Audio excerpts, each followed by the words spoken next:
Madame, Monsieur, bonsoir. Bienvenue dans ce tout premier numéro de votre nouveau rendez-vous avec l'économie sur Médien TV.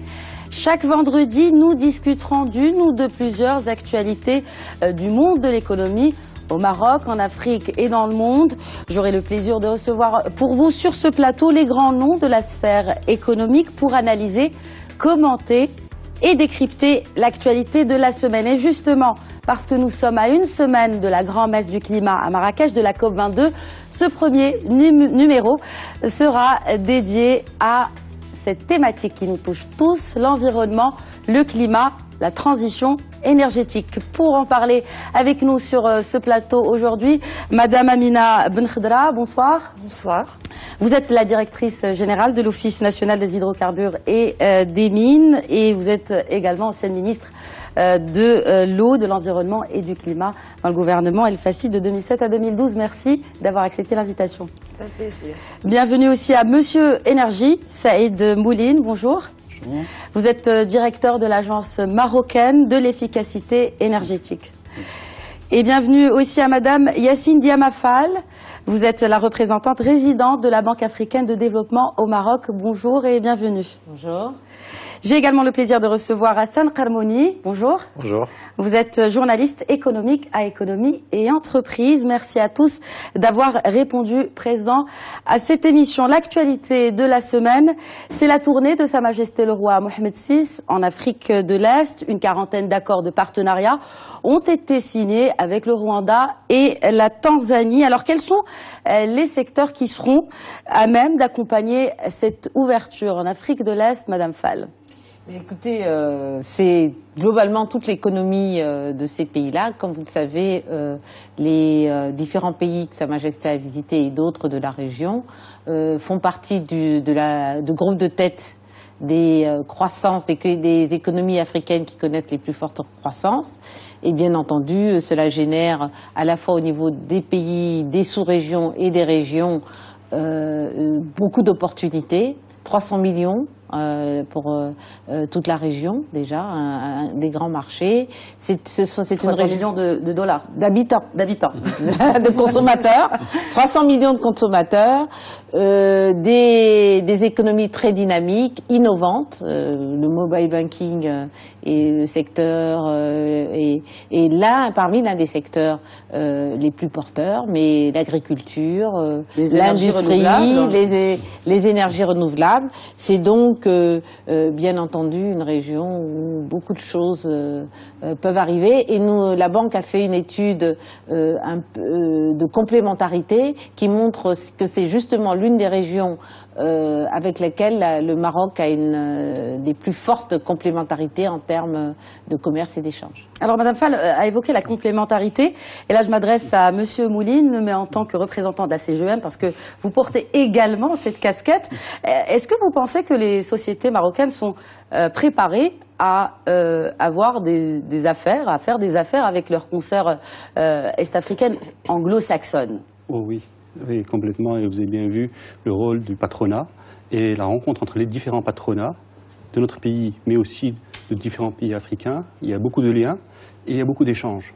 Et nous voyons des secteurs clés. Vous avez souhaité, on parlait beaucoup d'énergie aujourd'hui, mais c'est un des secteurs. Et vous avez vu aussi dans la logistique, voilà des secteurs où il y a des niches de partenariat et où le secteur privé marocain aussi se développe et accompagne cette politique. Nous avons des actions qui sont menées par le secteur bancaire, qui est très fort, oui. Mais nous voyons aussi le secteur privé industriel se développer dans des différentes niches et bien sûr beaucoup d'opportunités sur le continent africain. Monsieur Karmouni, vous avez quelque chose à ajouter sur le sujet? En fait, je pense que le Maroc a accompli un grand pas en avant parce que c'est un changement stratégique par rapport à l'ancienne approche qui a été adoptée de ne pas parler à certains pays qui ne reconnaissent pas la marocanité du Sahara. Donc c'est un pas important et qui aussi contribuera à donner à s'ouvrir sur une autre façade des pays du continent africain et dupliquer un peu le modèle qui a été réussi dans les pays d'Afrique de l'Ouest. Et comme a dit Simouline, il y a les banques, mais aussi il y a la pharmacie, il y a il y a l'immobilier, il y a d'autres secteurs qui peuvent attirer les investisseurs marocains. Madame Ben Khadra, est-ce que vous pensez que ce secteur justement des énergies, que ce soit des énergies renouvelables ou autres, pourrait être boosté à travers cette ouverture sur l'Afrique de l'Est? Tout à fait, parce que comme on le sait tous, l'Afrique est un des continents les moins électrifiés au monde, et notamment en Afrique subsaharienne. Il y a près de 600 millions d'habitants qui n'ont pas recours à l'électricité, et il y a un besoin important de nouvelles infrastructures et de projets de taille locale, nationale ou régionale. Le Maroc aujourd'hui a des acquis, a mené des politiques extrêmement ambitieuses et en même temps pratiques, et il a toutes les capacités pour être le partenaire de ces pays africains, pour les accompagner dans la dynamique d'accès à l'énergie pour tous. Alors justement, l'énergie, c'est le thème principal de l'émission de ce soir. Nous allons parler de la transition énergétique. C'est l'actualité, je viens de l'évoquer, c'est la COP22 qui arrive à grands pas. Alors qu'est-ce que c'est que cette transition énergétique? Élément de réponse avec Ilham Barada. De l'énergie, on en a besoin tous les jours et partout. Depuis la révolution industrielle, le nombre des habitants sur Terre a été multiplié par 7. Résultat, la consommation mondiale d'énergie a été multipliée par 50.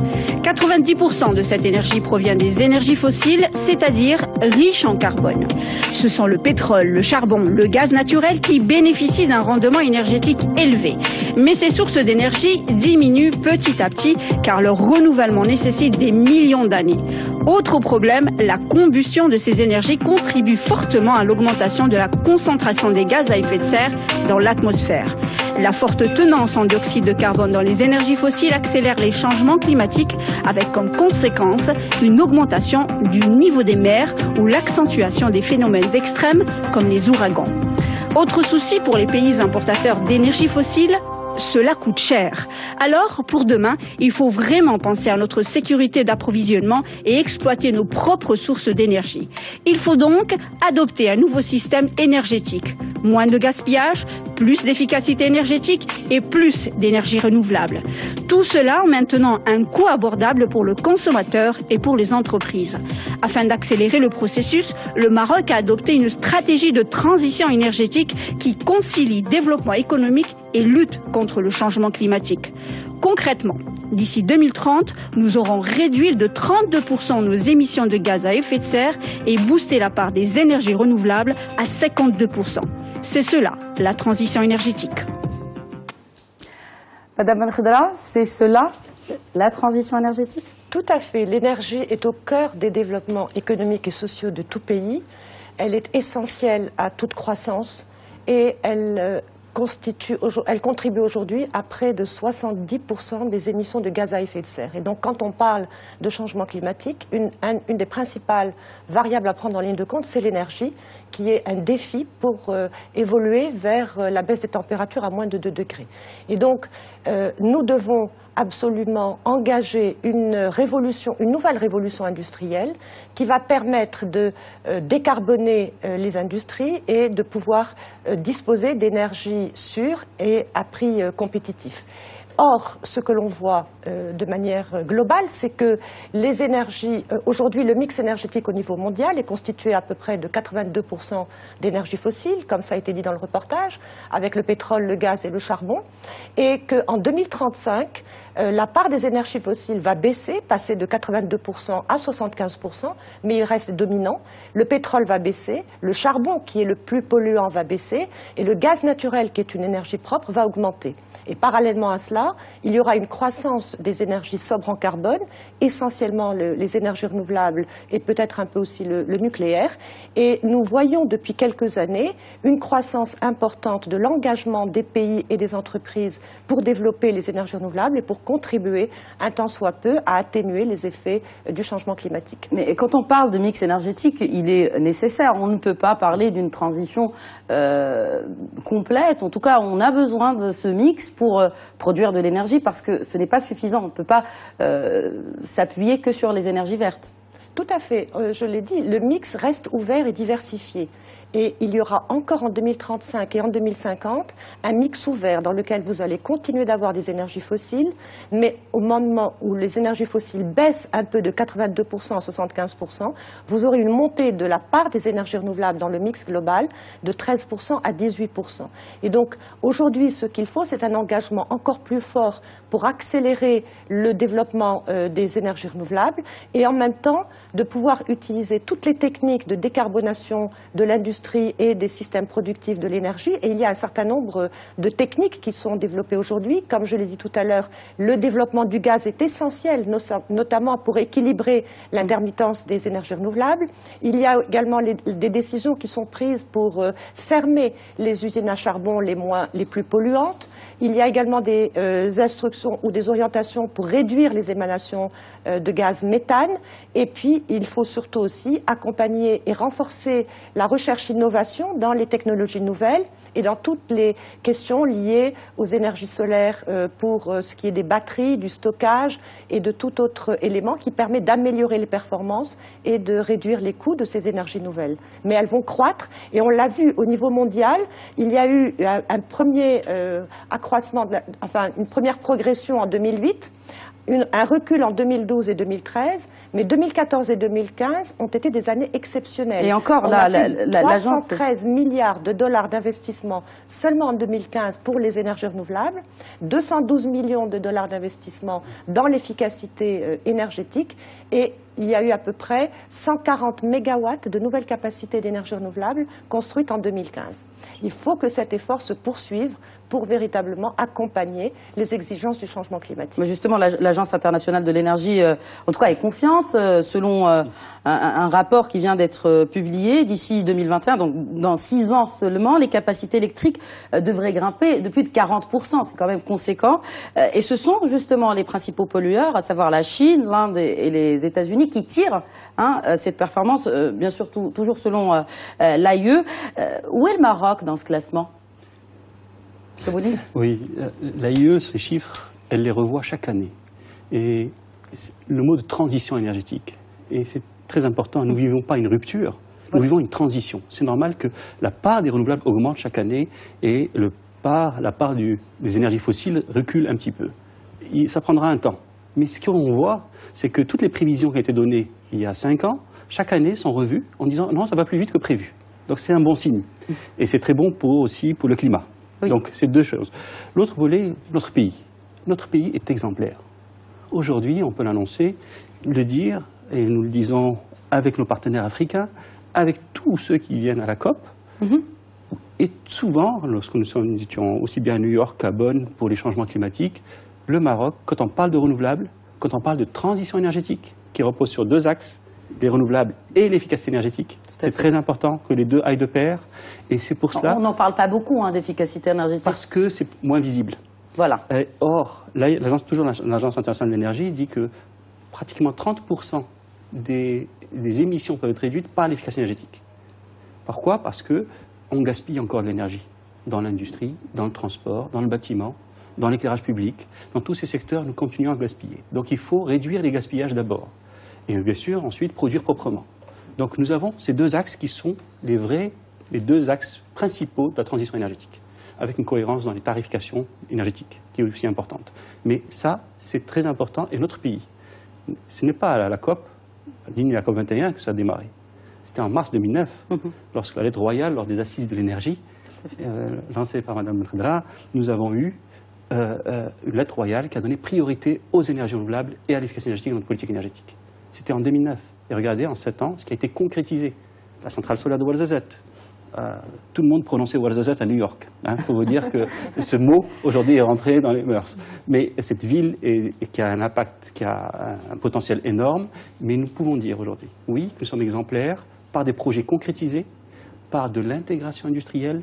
Et là, le rôle du secteur privé, on parle des énergies renouvelables, que l'aspect production d'énergie, il y a l'aspect création d'emplois, avec l'industrie qui va avec la mobilisation des financements verts. C'est tout cela qui a été mis en place.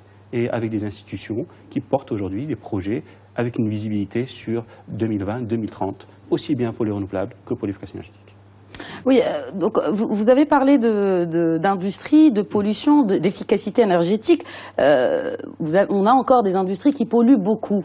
Cela nous mène à parler de la législation marocaine. On entend parler de la taxe carbone en Europe. On a ce plan d'accélération industrielle. On a beaucoup de grands groupes industriels qui s'installent au Maroc. Comment ça se passe, en fait, pour protéger l'environnement? Toute industrie pollue, oui. émet des gaz à effet de serre, c'est normal. Certaines plus que d'autres. Plus que d'autres. Mais l'objectif, c'est quoi? C'est que dans chaque secteur, émettre le minimum. C'est ça, on ne peut pas émettre zéro. C'est pour ça qu'on dit on parle de transition. Donc aujourd'hui, les entreprises font des efforts. Et pourquoi la notion de carbon pricing, donc de taxe carbone, c'est de dire quand j'émets du carbone, je peux avoir une taxe qui va m'aider. C'est un concept qui permettra de financer aussi des projets propres. Voilà. C'est tout le concept. Mais est-ce que c'est le cas pour le Maroc? Aujourd'hui, nous avons des beaux projets, pas seulement au niveau énergétique, par des grands groupes industriels, que ce soit la mine, je pense à l'OCP qui a des projets, et qui a un projet qui a réduit 1 million de tonnes de CO2, les émissions du groupe OCP. Le groupe OCP a fait son bilan carbone. Il a réduit ses émissions par des beaux projets d'efficacité énergétique. On peut penser au Slurry Pipeline qui transporte le phosphate aujourd'hui d'une façon qui permet d'économiser de l'énergie et d'économiser de l'eau et qui émet moins de poussière, donc il y a beaucoup d'impacts, et non seulement environnementaux mais aussi économiques. Nous pensons aux cimentiers qui font aussi des efforts et qui utilisent des parcs éoliens pour leur propre consommation, et la loi qui a été mise en place. Aujourd'hui, on parle de grands projets portés par l'État, par les institutions publiques, mais il y a aussi les projets portés par le privé. Et la loi permet à quiconque aujourd'hui de produire sa propre énergie. On y reviendra à cette, en tout cas, production d'énergie et revente même de cette énergie. On y reviendra plus tard dans le débat. Madame Fall, votre institution, est-ce qu'elle prend l'éco-responsabilité en compte avant de financer un projet? Clairement, clairement, et non seulement parce que effectivement dans les priorités stratégiques de la banque, c'est de réaliser une transformation de l'économie du continent, mais une transformation et une croissance sobre en carbone. Et je voudrais juste complémenter, on parle beaucoup de l'industrie, mais la plus grande source d'émissions en Afrique, c'est l'agriculture. Tout à fait. Et la déforestation, et bien entendu, ces éléments-là font partie des priorités en termes de développement et de stratégie énergétique. Il y a bien entendu, l'agriculture se développe à partir du pompage et de l'irrigation. Et là aussi, il est important de s'assurer que les méthodes d'irrigation et de pompage fassent aussi une transition en ce sens que on va remplacer par exemple l'utilisation du butane par les agricultures par du pompage solaire et d'autres méthodes d'irrigation et de pompage qui soient aussi moins consommatrices et moins dommageables pour l'environnement. Monsieur Khalmouni, je vois que depuis tout à l'heure, vous voulez rebondir sur ce point. En fait, il faut juste nuancer un peu par rapport aux émissions de gaz à effet de serre au Maroc. Le Maroc est très peu émetteur. C'est-à-dire qu'il est à presque 0,2% des émissions mondiales. C'est-à-dire que ça montre le volontarisme du pays, mais je pense que ce volontarisme a beaucoup plus été dans la mise en place de projets, de grands projets d'énergie que, par exemple, dans l'efficacité énergétique qui peut sauvegarder l'équivalent de ce que va produire le Maroc en termes d'énergie renouvelable. Donc c'est un point qui est important, qui doit être beaucoup plus mis en avant, surtout quand on sait le coût de ce genre de technologie et aussi la faiblesse en termes d'impact local. En termes d'industrie, etc., de cette technologie. C'est-à-dire, quand vous parlez de ces technologies, on parle bien de la technologie des énergies renouvelables. Oui, tout à fait. Très bien. Justement, on va revenir sur ce point qui est très très important, juste après la pause pub. À tout à l'heure.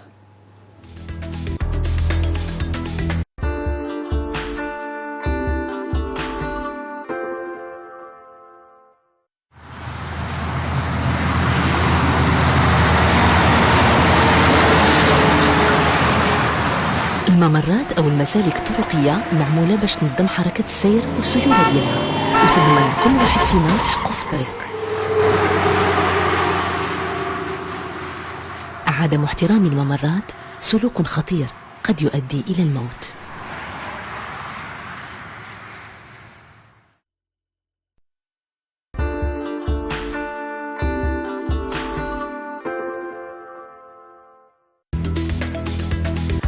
Bonsoir et bienvenue à nouveau dans ce premier numéro de l'Hebdo Éco que nous consacrons aujourd'hui à la transition énergétique. Juste avant la pause, nous parlions de cet élément indissociable de la transition énergétique. Nous parlions de l'efficacité énergétique et justement, on n'en parle pas assez. Madame Khadra, Monsieur Mouline l'évoquait tout à l'heure.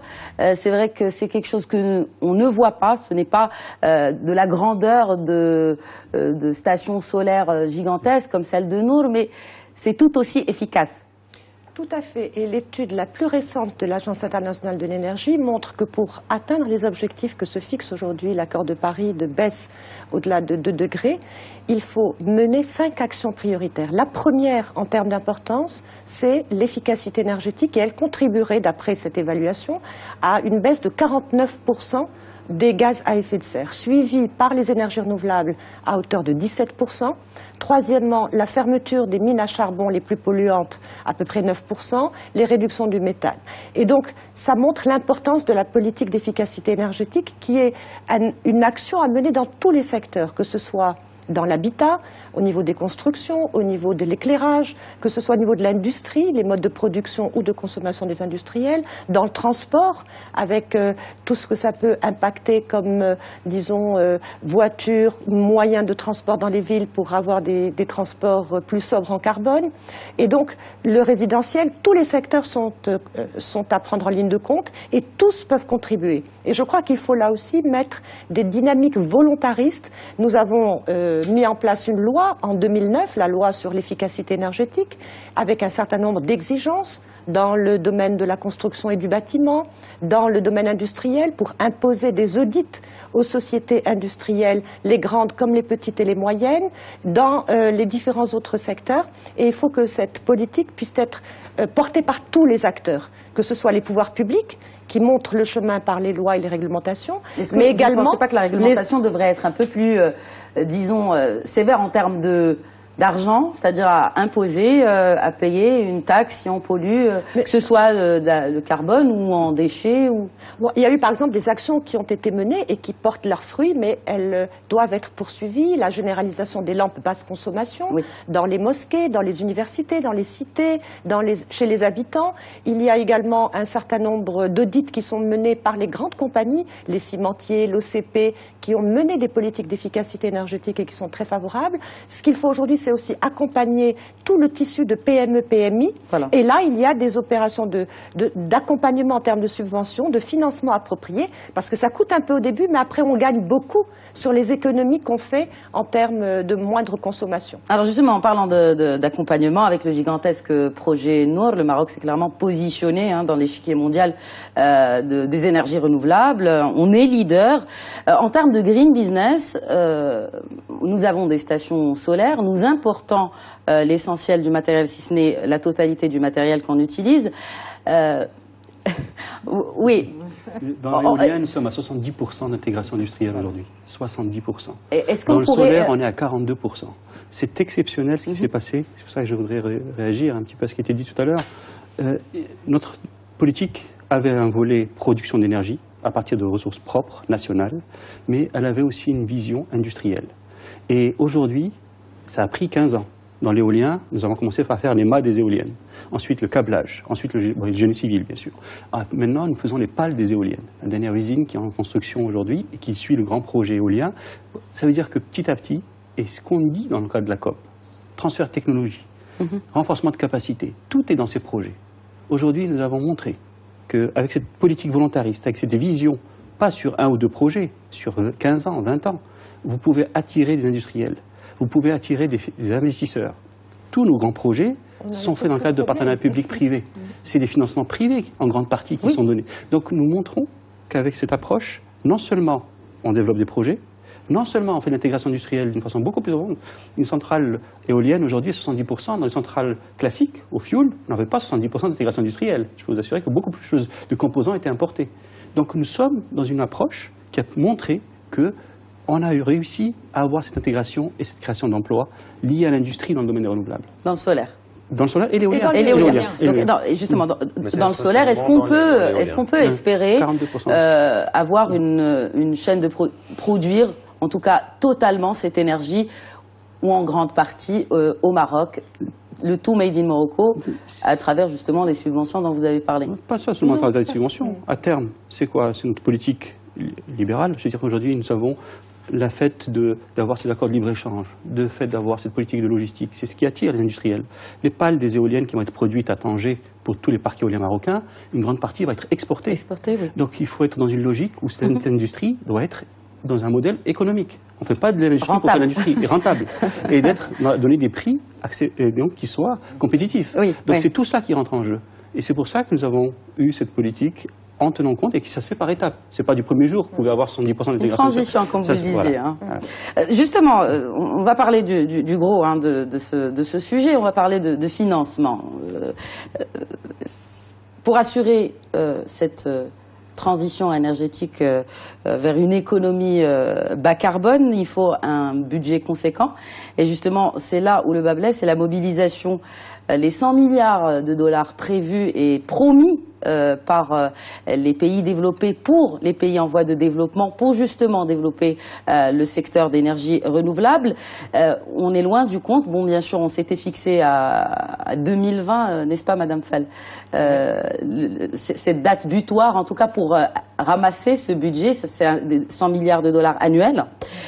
On est à 67 milliards selon un dernier rapport de l'OCDE, justement, paru à l'occasion de l'après-COP22. Une réaction par rapport à ce chiffre avancé par l'OCDE? Bien, écoutez, ce sont des études qui sont effectivement annuelles et qui montrent aussi l'accélération. Finalement, pour une fois, les prévisions sont en deçà de la réalité. Et il y a une mobilisation qui est de plus en plus grande et nous avons énormément d'espoir sur la COP22 parce que l'un des objectifs majeurs de la COP22, c'est de pouvoir drainer beaucoup plus de parts de financement internationaux et mondiaux vers nos pays, vers les pays en développement pour leur transformation, notamment leur transformation industrielle ainsi que d'autres secteurs, et d'avoir une part plus grande en présentant des réussites telles que celles qu'on voit au Maroc en termes de développement industriel, en termes de présentation de projets bancables et en termes de mobilisation de capitaux autant publics que privés pour gagner cette bataille. Et bien entendu, les institutions comme la Banque africaine de développement sont mobilisées pour à la fois apporter des financements directs. La Banque africaine de développement va mobiliser à peu près d'ici 2020 5 milliards par an pour financer des projets sobres en carbone dans le secteur de l'énergie et également en espérant mobiliser près de autant 20 milliards en parallèle, 20 milliards d'investisseurs publics et privés pour accompagner cette transition. Et justement, quand on parle de ces investisseurs, ces fonds d'investissement, pourquoi choisit-il? Est-ce que nous sommes en train de vivre finalement, parce qu'on nous parle d'une réorientation de ces investissements, de ces flux financiers vers des investissements verts? Est-ce que c'est le cas aujourd'hui? Est-ce qu'on est arrivé à lever des fonds pour des projets verts aussi facilement que pour des projets d'hydrocarbures? De plus en plus. Si vous regardez, déjà Nour, dans le financement de Nour, par exemple, la Banque africaine de développement a mobilisé ce qu'on appelle des green bonds, c'est-à-dire des emprunts verts pour mobiliser du capital et en vue d'investir dans ce projet. Et aujourd'hui, vous en entendez parler tous les jours. Le 4 novembre à Casablanca, il y aura tous les grands acteurs. Le Climate Finance Day. Climate Finance Day. Ça veut tout dire. Qui va faire venir essentiellement justement les investisseurs privés, les grandes places, pour discuter de comment, où et vers où vont se canaliser ces financements verts. Et aujourd'hui, c'est un enjeu de gouvernance d'entreprise, de gouvernance publique. Et aujourd'hui, bien entendu, les financements qui sont mobilisés pour des projets, quels qu'ils soient, généralement souhaitent que ce soit des projets et des financements qui vont vers des projets durables et sensibles à l'environnement. Madame Je voudrais juste dire que le cas marocain est véritablement, va devenir un cas d'école. Voilà un succès au niveau de l'Afrique et de la région MENA et même au niveau mondial. Nous n'avons eu aucune difficulté à financer Nour 1, ni Nour 2, Nour 3, ni Nour 4 qui sont dans le pipe et Midelt qui vient. La première phase Nour 1 a même été surfinancée. Il y a tous les accompagnateurs en termes de financement multilatéral avec les grandes banques, la Banque mondiale, la Banque africaine de développement, la Banque européenne d'investissement, l'HBIC, tous ont concouru à ce projet et les projets qui suivent sont dans la même posture. Et comme vous le disiez à l'instant, c'est une question de gouvernance. Le Maroc a une politique volontariste suite aux orientations de Sa Majesté, a mis en place le cadre réglementaire et les moyens d'accompagnement, a mis en place des acteurs qui sont mobilisés aujourd'hui comme Mazen et l'ONE et l'AME pour porter ces politiques. Et donc finalement, quand vous allez chercher des financements, vous avez une gouvernance claire et véritablement crédible. Et c'est ce qui a fait que le Maroc n'a pas eu de difficulté à financer ces projets. Et nous sommes dans une trajectoire pour près de plus de 30 milliards de dollars à l'horizon 2030 pour construire les 12 000 mégawatts entre le solaire, l'éolien et l'hydraulique qui font les 52% que Sa Majesté a annoncé à la COP21 de Paris. Et donc, aujourd'hui, ce qu'il faudra pour les pays du Sud, c'est les accompagner sur un plan de mise en œuvre de gouvernance également claire et mettre en place des plateformes qui vont rapprocher les donneurs d'ordre, les financiers, les banquiers, les institutions multilatérales avec les pays et les programmes. Parce qu'aujourd'hui, ce qu'on voit, il y a rien qu'en Afrique, 58 initiatives africaines. Donc, vous imaginez le nombre d'institutions, le nombre d'associations. Quand vous parlez que de l'énergie, vous avez Power Africa du président Barack Obama. Vous avez l'énergie pour tous de M. Borloo, donc la République française. Vous avez Énergie pour tous des Nations Unies. Et vous en avez une multitude d'autres. Et donc, aujourd'hui, il faut véritablement rapprocher tout ça, avoir une plateforme qui va permettre d'apporter le financement, parce que c'est ce qui manque par rapport aux pays africains qui en ont le plus besoin. Tout à l'heure, vous rappeliez que sur les 100 milliards fixés par la COP de Copenhague en 2009 et qui est répété à nouveau dans toutes les COP annuelles pour 2020, 65 milliards, les pays africains n'ont reçu que 2 à 3 milliards. Oui. Or, ce sont eux qui ont le plus besoin. Donc, gouvernance, rapprochement entre les donneurs d'ordre et les pays et les institutions financières pour faciliter l'accès au financement des pays qui en ont le plus besoin. Alors justement, personnellement, je connais un cas justement d'une personne, d'une entreprise qui voulait lancer un projet de village écologique dont la subvention ne dépassait pas les 2 millions d'euros et qui a été rejeté justement. Est-ce que vous avez des statistiques sur les projets qui sont acceptés versus ceux qui ne le sont pas? Il faut être vigilant. Nous avons des modèles économiques. Quand vous avez des modèles économiques dans un projet éolien, solaire, les investisseurs accourent. Aujourd'hui, nous avons montré que Nour 1, mais 2, 3 et 4, comme ça a été dit, très récemment au Sénégal, un appel d'offres solaire, 120 groupements mondiaux sont venus pour investir. À Madagascar, 48 groupements mondiaux sont venus pour investir pour un projet solaire. Donc vous voyez, surtout pour les renouvelables, et vous parlez des 100 milliards de dollars tout à l'heure qu'on prévoit chaque année pour accompagner les pays du Sud. Ce n'est pas pour les renouvelables qui sont nécessaires. Ils sont nécessaires pour l'efficacité énergétique, ils sont nécessaires pour l'adaptation au changement climatique. Et c'est là où il y a le vrai besoin. Aujourd'hui, quand un pays africain, ou tout pays, met un beau projet sur la table, les investisseurs accourent. Les banques de développement ont des lignes dédiées aux renouvelables. Donc le fonds vert devrait aller surtout adaptation, l'agriculture, la déforestation, la lutte contre la désertification. C'est ça où il y a un vrai besoin, où il faut accompagner. Et c'est pour cela qu'on dit, oui, les financements sont nécessaires pour accompagner les pays, mais il faut qu'ils soient facilement, et c'est une des priorités pour la COP22 de Marrakech, c'est qu'ils soient facilement atteignable, parce que qu'est-ce qui s'est passé? Il y avait des fonds auparavant. Pendant 20 ans, on a eu le protocole Kyoto. Mais Madame la ministre a bien dit, on était à 2-3% pour l'Afrique, parce qu'il fallait renforcer d'abord les capacités en Afrique pour proposer des projets qui tiennent la route, et ensuite les faire entériner. Et ça n'a pas été fait. Et les projets sont allés en Chine, en Inde, au Brésil, et l'Afrique n'a pas eu grand-chose. Ce qu'il faudra, c'est que maintenant dans l'accord de Marrakech, ce qui est prévu, c'est de mettre en avant non seulement, bien sûr, la ligne dédiée pour les axes qu'on a cités, mais aussi qu'ils soient atteignables par les pays qui en ont le plus besoin. Monsieur Prelmonier ? En fait, moi je pense que il faut parler en fait du détail de ces modèles économiques quand le modèle économique est là, les financements à court. Et donc là, c'est un double coup pour la communauté. D'une part, la dette qui va être supportée ou bien le risque pays qui va augmenter. Et d'autre part, c'est aussi c'est des subventions qui vont être données pour que cette électricité-là ne soit pas trop chère par rapport à l'ONE. Alors, je vois que tout le monde veut réagir sur ce point de la dette, et en premier, la Banque africaine de développement.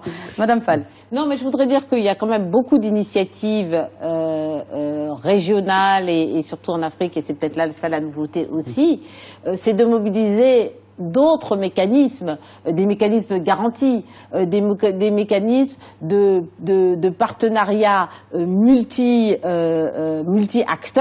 c'est-à-dire qu'on a fait aujourd'hui, c'est justement, peut-être la nouveauté, c'est que ce n'est plus uniquement les États et principalement les États qui se mobilisent, c'est les États, le privé, les opérateurs nationaux, internationaux, et surtout la finance privée qui participent. Tous ces grands projets, contrairement à ce qui se passait avant, sont des projets public-privé. Mais je voudrais dire, en ce qui concerne la Banque africaine de développement, nous avons porté à la COP21 une initiative qui s'appelle Africa Renewable Energy Initiative, qui vise à introduire des nouveaux mécanismes comme des garanties, des mécanismes de partage de risque, des mécanismes innovants de la finance et du développement privé. Et par ailleurs, l'énergie renouvelable fait partie d'une des priorités du nouveau pacte pour l'énergie en Afrique qui s'appelle le New Deal for Energy in Africa, qui vise à adresser tous les problèmes liés au gap énergétique sur le continent, qui est la base absolue de notre développement. Alors, je peux rajouter un oui, bien sûr, brièvement, parce que vous aviez parlé des prix. Je voudrais rappeler d'abord que ces projets sont des projets qui se font sur des périodes très longues, de 25 à 30 ans, et que nous sommes dans une phase de baisse des prix des énergies renouvelables. L'éolien est quasiment, disons, au niveau du prix traditionnel que nous avons d'énergie fossile les moins chères. L'éolien, entre le moment où on a fait le choix en 2008-2009 et aujourd'hui, a été divisé par 2 entre l'estimation première et l'offre de Nour 1. Entre Nour 1 et Nour 2, on a eu une baisse de 15% et sur Nour 3, une baisse de 12%. Donc nous sommes dans une trajectoire positive de baisse des prix. Et puis, dans quelques années, on parle d'arriver à la compétitivité avec les énergies fossiles. Et là, on n'aura même plus le coût d'entrée de la matière première qui est le soleil ou le vent, elle sera gratuite. Deuxièmement, on a un modèle effectivement qui est en train de faire ses preuves et de marcher. Mazen, dans le cadre des appels d'offres, achète l'énergie aux développeurs du projet au prix de l'appel d'offres. Et elle-même a un contrat de vente à l'ONE, elle lui vend au prix actuel du marché. Et Mazen développe son modèle économique pour réduire au maximum le surcoût. Il y a plusieurs éléments. Elle fait appel à des financements, disons, de grandes institutions multilatérales avec des conditions très favorables. Et puis, elle dispose aujourd'hui d'une capacité à faire aboutir sa compétitivité. Et en plus, avec l'éolien et le solaire qui se retrouvent dans Mazen, il va y avoir des possibilités de réduction massive des coûts. Et donc, à terme, on sera dans la compétitivité. Brièvement, il nous reste très peu de temps. On va quand même parler de cette COP22. Concrètement, l'accord de Paris devrait entrer en vigueur ce vendredi prochain, donc le 4 novembre. Alors, et après ? Sachant que vous avez évoqué tout à l'heure le protocole de Kyoto, il y avait des obligations. Or, maintenant, les Nations Unies ne peuvent pas imposer quoi que ce soit sur les États, concrètement. L'accord de Paris, et il faut voir la dynamique qui s'est passée depuis décembre dernier. En un an, en moins d'un an, l'accord est entré en vigueur. Oui. Kyoto, ça avait pris 7 ans. Donc, on se remet en mémoire, parce qu'on a vécu 20 ans de Kyoto. C'est sûr que c'est une réussite diplomatique. Après, sur la réalité... Je dirais française et marocaine, parce que nos diplomaties se sont vraiment poussé, mobilisé et ont poussé pour que les pays les plus importants, parce qu'il ne faut pas, c'est pas que le nombre de pays, c'est en termes d'émissions. Oui, et aujourd'hui, de voir la Chine, les États-Unis, le Brésil, l'Europe aussi s'engagent et ratifier. Oui. Ça veut dire que chaque pays, à l'accord de Paris, a dit voilà mes engagements. Mais est-ce qu'il est obligé de et ça va être discuté à Marrakech. Comment on va mesurer, comment on va contrôler. Très bien. D'accord? Et quelles seront les conséquences si on ne respecte pas? Donc ces points-là vont être discutés à Marrakech. Mais c'est ça. Aujourd'hui, tout le monde s'est rendu compte. Mais ce qui nous rend optimistes aussi, c'est ce que disait Mme Reda tout à l'heure, le prix des renouvelables aujourd'hui. Les derniers appels d'offres ont montré des kilowattheures à 30 centimes. 30 centimes du kilowattheure. En éolien, en solaire photovoltaïque. Intermittent. Mais nous sommes dans un schéma où le modèle économique est en train de changer. Et c'est ça qui fait que cette croissance mondiale que nous vivons, que nous voyons, elle est là. Et bien sûr, il faudra encore gérer l'aspect intermittence, l'aspect stockage. Parce que ce qu'il faut préciser, c'est qu'il faut toujours de l'énergie d'appoint qui soit. Ça dépend comment. C'est pour ça qu'on parlait de pompage, turbinage, les stations de pompage que nous avons au Maroc, nous avons aujourd'hui des possibilités. Il y a des cas aujourd'hui où le stockage évolue énormément. Madame la ministre parlait de l'aspect solaire, le prix qui ont baissé. Dans le stockage, c'est énorme ce qui se passe. C'est énorme ce qui se passe au niveau planétaire. C'est-à-dire comment on arrive à stocker avec des prix beaucoup plus bas qu'avant, que demain, il y aura des maisons avec leur stockage. Et il y a des choses qui arrivent chaque année. C'est pour ça que les évolutions, les prévisions changent chaque année. C'est parce que la technologie va très très vite. Et je pense que nous sommes dans un schéma très positif pour des raisons environnementales, des raisons de l'accord de Paris, mais aussi pour des raisons technologiques et de coûts économiques. Sur cette note très positive et très optimiste, et nous aurons l'occasion d'en reparler pendant cette COP22 qui se tiendra, je le rappelle, du 7 au 18 novembre à Marrakech. Permettez-moi de vous remercier d'avoir accepté l'invitation de l'Hebdo Écho. Au plaisir de vous retrouver encore une fois sur ce plateau. Merci à tous de nous avoir suivis. Rendez-vous vendredi prochain pour un nouveau numéro de l'Hebdo Écho. Très bonne suite des programmes sur notre antenne.